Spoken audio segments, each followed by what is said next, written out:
Assalamualaikum dan selamat sejahtera. Hari ini kita akan discuss tentang chapter 5 iaitu tentang humidification. Jadi untuk humidification saya akan buat chapter ni sebagai assignment. Maksudnya markah yang akan diberi daripada chapter ni hanya adalah daripada assignment sahaja. Jadi untuk test dan final exam tak akan melibatkan chapter 5. Okay, dia hanya melibatkan assessment yang lain. Macam tadi test dengan final tu hanya cover untuk chapter 1 sampai chapter 4 saja. Jadi untuk kita punya assignment, saya minta setiap pelajar cari 2 partner. Okay. Seorang ada 2 group member lah dalam kumpulan tu. Jadi setiap group akan prepare 2 video. Okay, untuk video ni saya prefer direkodkan dan diupload dalam YouTube. Okay, kerana kalau video tu kita upload dalam Google Drive, sebelum ni pernah berlaku video tu dia akan corrupt lah. Okay. Kalau YouTube ni dia akan check video tu okey ke tidak. Okay, baru dia publish. So untuk video pertama, saya minta pelajar sediakan video tentang cara membaca humidity chart. Humidity chart ni ada 4 elemen.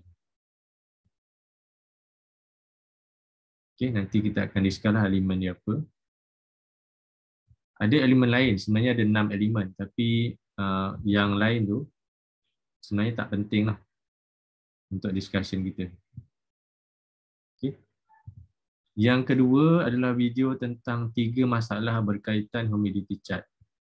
Okay. Bila kita dah tahu cara baca humidity chart, kita akan cari 3 problem. So student akan discuss lah cara selesaikan problem tu menggunakan humidity chart.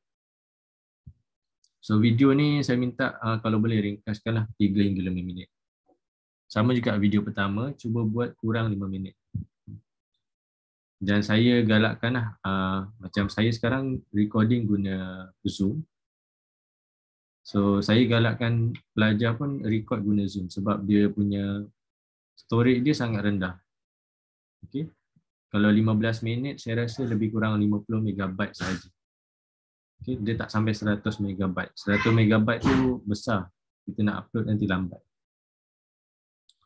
So kalau salah record boleh pause, okay, boleh cancel. So senanglah guna Zoom recording.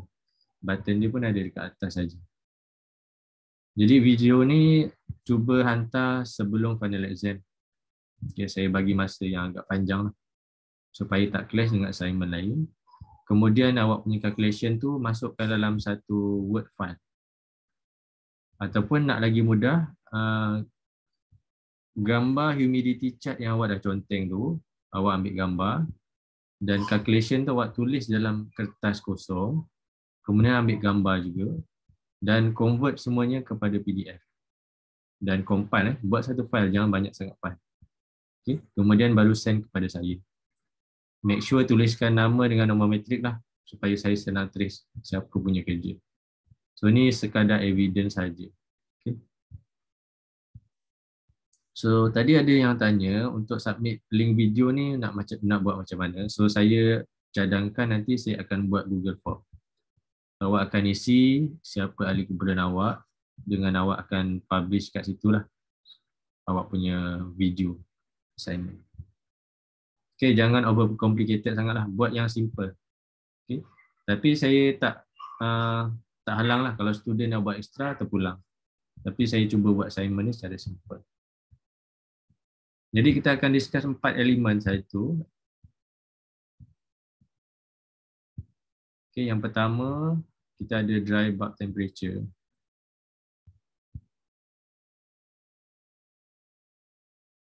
Ataupun saya guna simbol T iaitu temperature, dP, dB, dry bulb temperature. Yang kedua kita ada dew point temperature.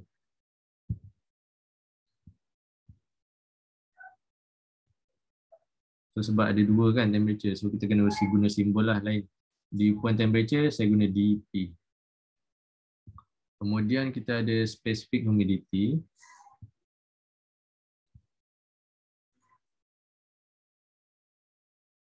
Okey, saya akan guna simbol SH sebab senang nak ingat. Yang keempat adalah relative humidity.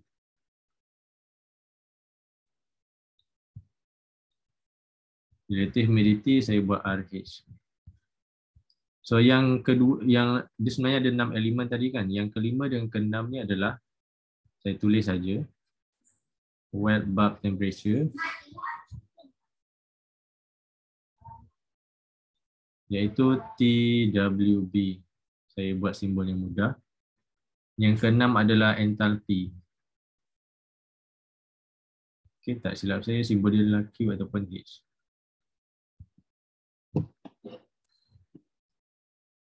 Jadi humidity chart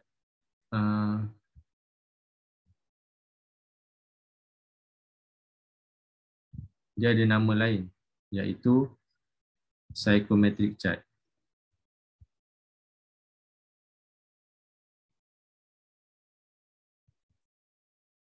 Okay. So dia punya nama lain bagi humidity chart ni adalah psychometric chart.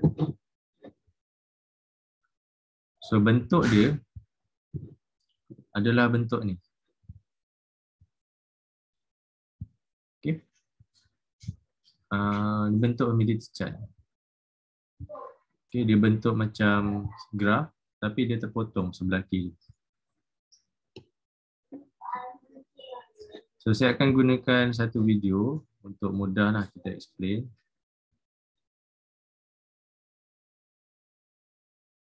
So tengok gunakan ni channel TechTube ni. Explanation ada antara yang terbaik lah saya tengok. Okay, ni bentuk humidity chart kita. Kan dia banyak garisan. So dalam video ni dia akan pecahkan. So yang pertama kita nak tengok dry bulb temperature. Yang kedua specific humidity. Ni susunan dia. Yang ketiga kita akan tengok dew point temperature. Yang keempat baru kita tengok relative humidity. So make sure ikut susunan ni lah supaya mudah ingat. Mula dry bulb, specific humidity, dew point temperature. Last sekali baru relative humidity. So dry bulb temperature, sekadar definition yang ringkas, dia adalah suhu udara apabila dia kering. Okay. So kita boleh baca suhu udara ni kan menggunakan termometer. Jadi bila termometer baca suhu tu adalah suhu yang ada udara dekat sekitar kita lah. Kita assume udara tu kering. So kalau dia kering maksudnya dia tak ada moisture. So kita kena tengok graf kita. Saya ambil graf ni.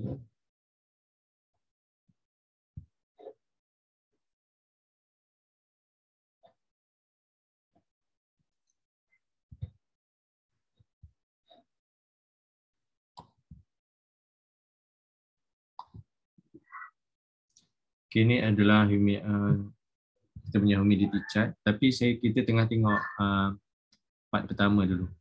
Okay, dry bulb temperature. So, katalah saya tarik ni. Daripada saya set satu suhu. T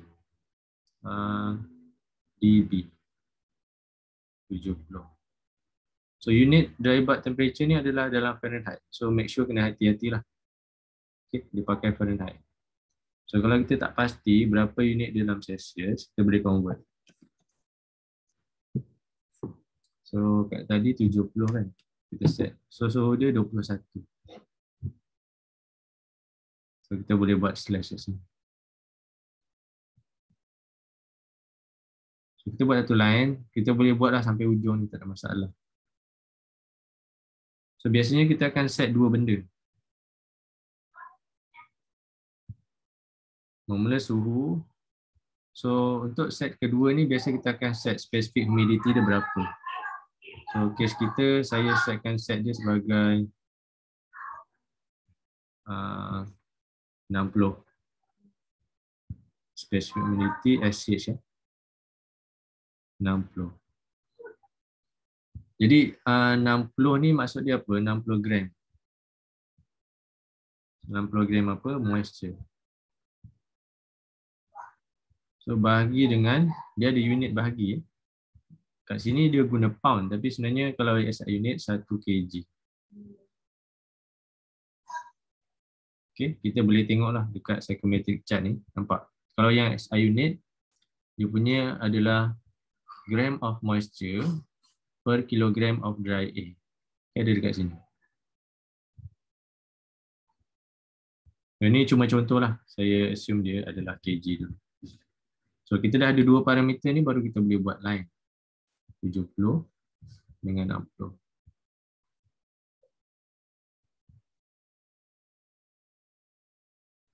So kalau specific humidity, dia punya garisannya adalah yang ni tadi vertical.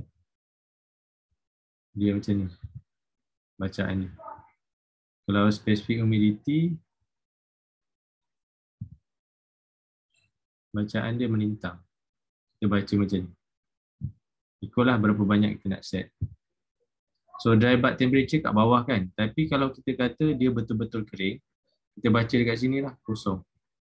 Nampak kan? Maknanya kosong moisture. So kat sini 10 kan, kita tengok bacaan 10. Kat sini 20, 30, 40, 50. So saya sengajalah set 60 sebab ini sebagai contoh. Jadi saya nak tunjuk example dia. Apa yang berlaku dekat kita punya udara ni. Kita cerita pasal udara kan. So udara ni katalah kita ada 1 kg. Dry air. Di dalam ni kita ada moisture. Sekarang ni ada 60 lah. Sebab saya assume 60. So bila kita tambahkan, saya tambah kat sini 70 saya tambah. So pada udara yang suhu 70 ni, dia boleh menampung lagi moisture. So kita tahu kan, udara ni kalau kita lembab, kita tiup dekat muka kita, kita rasa basah kan. So makin kita tambah moisture, quantity of moisture ni bertambah. Tadi sekarang 70 kan, saya tambah 1. So saya tambah adalah kat sini 90 moisture dia, dia dah jadi 9. Makin lama udara kita makin banyak uap air, moisture.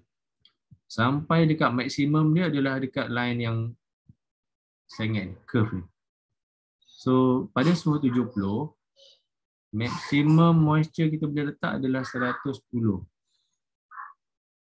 So at 70 Fahrenheit, maksimum moisture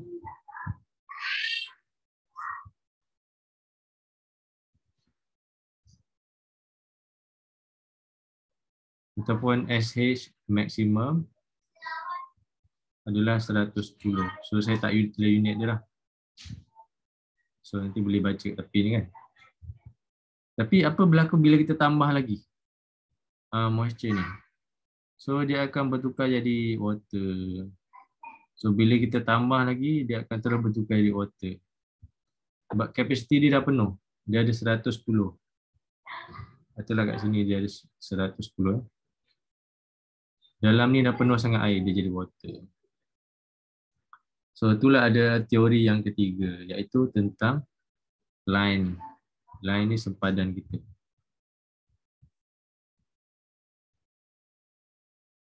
So line ni indicates berapa suhu dia. Cara baca dia pun melintang tak sebenarnya. Menegak juga. Cara baca suhu dia macam ni. 50, 60, 70, 80, 85, 90. Kat atas ni pun sama. Sampai sini. Semua yang border ni. So bila dia lebih, semua region ni adalah water. Sebenarnya region ni ada sebenarnya. Cuma kita tak masuk ke dalam humidity chart. Sebab humidity chart ni fokus pada udara sahaja. So region ni adalah water region atau water phase. So bila udara jadi water, kita panggilnya condensation. So apa yang berlaku kat sini adalah condensation. Ditukar jadi air. Jadi kita patah balik, line merah ni merujuk kepada dew point temperature.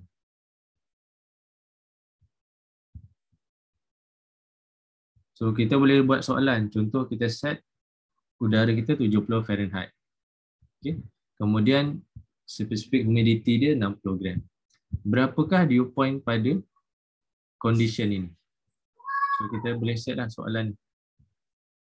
So TDP masih 70. Tapi specific humidity dia yang maksimum adalah 110.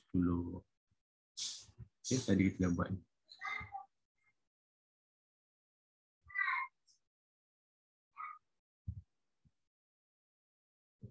Jadi kita dah discuss dua lah, dry bulb temperature. Biasanya kita akan set dry bulb temperature spesifik dengan specific humidity.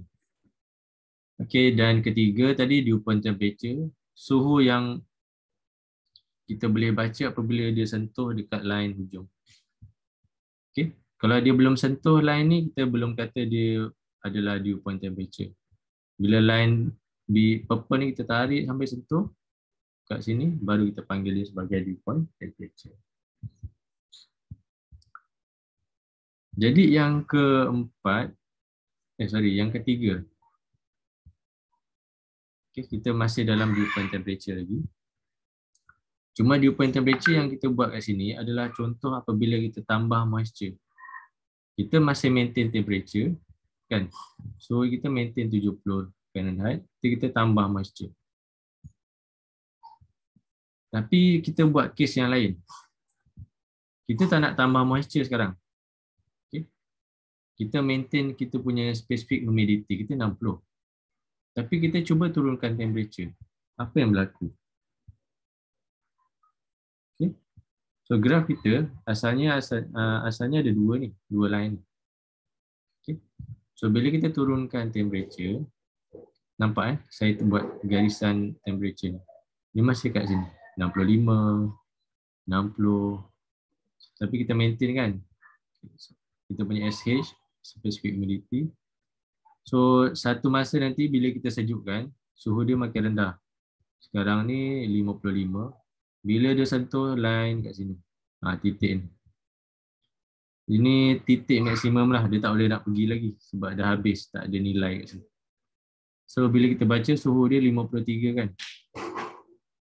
So untuk case ni, apabila kita sejukkan kita punya udara rendah daripada 53 degree Celsius, dia akan jadi water. Dia akan condense.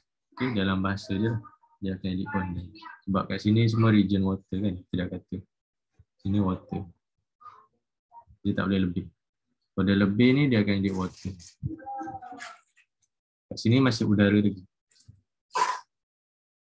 Okay, so tu cara baca dew point temperature lah. Kalau kita tarik ke kiri, maknanya kita maintain kita punya relative humidity. Kalau kita panjangkan ke atas, okay, macam case tadi, maknanya kita maintain temperature tapi kita tambah kita punya moisture. Okay, kalau dia lebih daripada 110, specific humidity dia jadi water. Tapi dalam case ni kita sejukkan dia, bila kita maintain specific humidity 60, kita sejukkan, dia tak boleh kurang daripada 53 Celsius. Kalau tak nanti dia akan condense. Jadi kita ada kesimpulan lah kat sini. Kesimpulan dia adalah kalau suhu kita tinggi, katalah 70 tadi kan, kita boleh tampung kita punya humidity ni maksimum sampai ni 110. Kalau suhu 70 lah. Tapi kalau suhu kita rendah, nampak kat sini. Kalau suhu kita 53, kita ambil contoh yang ada ni, dia boleh maksimum tampung cuma 60 sahaja specific humidity. Kan moisture dalam tu udara tak boleh tampung banyak. Okay. So kat sini saya buat satu analogi gunakan gambar. Kalau suhu dia panas, kapasiti udara untuk terima moisture lebih tinggi. Okay. Dia boleh tampung sampai maksimum 110.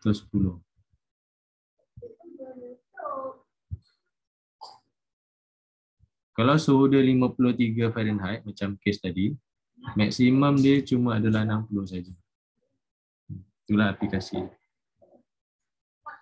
Jadi saya harap untuk assignment tu boleh gunakan apa yang kita discuss ni untuk selesaikan masalah. Okey, yang keempat saya mungkin tertinggal tadi adalah relative humidity. So relative humidity, kalau tengok dalam video ni, so kita tengok bahagian ni sini, relative humidity. So relative humidity ni basically adalah garisan yang curve dalam kita punya humidity chart. Okay, cara baca dia 10 kat bawah ni. Line pertama ni 10. Kemudian 20, 30 dan 40. So dalam contoh ni dia guna specific humidity dia 60. Suhu dia adalah, suhu dry bulb temperature dia adalah 75. So apabila dia locate point tu, kita boleh tentukan kita punya relative humidity dia. So dia antara 40 dengan 50 kan. So kita boleh assume saja 45 degree Celsius. Okay. Tak perlu nak kira lah. Kita assume dia dekat antara line. Tapi relative humidity ni, kita sebenarnya boleh buat secara manual.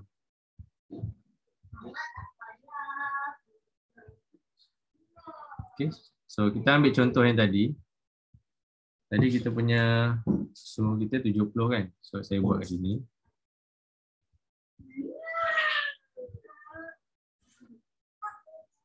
Lepas tu tadi kita set kita punya ni betul lah sama dekat sini. Kita tadi set 60 kita punya specific humidity dia. Tapi maksimum tadi kita baca kat sini 110 kan. So relative humidity ni adalah yang current. Okay, yang kita set bahagi dengan maksimum yang dia boleh tahan. Okay. Kalau dekat suhu 70, maksimum dia adalah 110. So relative humidity dalam kes kita adalah 60 bagi 110. So kita ambil kalkulator. So 6 bagi dengan 11. 54.5. So kita akan bundakan yang paling dekat lah. So kalau kita kira secara manual adalah 55. So kalau kita buat secara gunakan graf, nampak titik kita ada dekat sini kan. So dia adalah antara line 50. Nampak line 50 kat sini. Dan 60 di sini. So kita assume dia dekat tengah-tengah kan. Sebab kita punya titik dekat situ. So betul lah dia adalah 55%. 50, 60. So tengah-tengah mesti 55%. So tak perlu nak kira manual lah. Manual ni adalah contoh saja. Macam mana unit ni datang. So kalau relative humidity, unit dia dalam persen. Kalau specific humidity, nilai dia dalam ratio. Okay, itu saja explanation saya untuk humidity chart. Terima kasih.